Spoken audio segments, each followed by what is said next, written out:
निकाह ड्रामा की next episodes में आप देखेंगे कि रायना नदीम से मिलकर बातें कर रही होती है कि हमदान इन दोनों को एक साथ देख लेता है। हमदान रायना को नदीम के साथ देखकर बड़ा हैरान होता है कि रायना आंटी नदीम के साथ क्या कर रही हैं और कहीं नदीम के इस प्लान में रायना आंटी भी तो नहीं शामिल। अब इस तरह हमदान इन दोनों के पास जाता है और जाकर इनकी साइड वाली टेबल पर बैठ जाता है ताकि ये मालूम कर सके कि ये दोनों यहाँ क्या कर रहे हैं और किस बारे में बातें कर रहे हैं। अब रायना नदीम से कहती है कि तुम जो मेरे पैसे लेकर भाग गए थे अब वो चुपचाप शराफत से मुझे वापस कर दो वरना अच्छा नहीं होगा।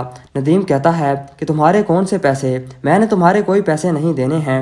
जिस पर रायना कहती है कि मेरे सामने ज़्यादा होशियार बनने की ज़रूरत नहीं है, तुम तो ऐसे रिएक्ट कर रहे हो जैसे तुम कुछ जानते ही ना हो। मेरी और तुम्हारी डील हुई थी कि युसरा और उसके बाप से तुम्हें जो भी पैसे मिलेंगे वो हम दोनों में बराबर तकसीम होंगे, जबकि तुम सारे पैसे लेकर मुल्क से फ़रार हो गए। नदीम आगे से कहता है कि हाँ तो सारी मेहनत भी तो मेरी ही थी, युसरा के बाप से मैंने खुद पैसे मांगे थे और यहाँ तक कि युसरा की ज्वेलरी तक भी मैंने खुद चोरी की थी। इस सब में तुमने क्या किया है जो मैं तुम्हें इन पैसों में से हिस्सा दूं। रायना कहती है कि तुम शायद भूल रहे हो कि युसरा से मिलवाने वाली तुम्हें मैं ही थी और मैंने ना सिर्फ तुम्हें युसरा से मिलवाया बल्कि तुम्हारी उससे शादी भी करवाई, और अगर मैं ना चाहती तो कभी तुम्हारी युसरा से शादी ना हो पाती। अब इस तरह हमदान इन दोनों की ये सब बातें सुन लेता है और हमदान पुलिस बुलवा लेता है और नदीम को पुलिस के हवाले कर देता है। अब रायना ये सब कुछ देखकर बहुत डर जाती है।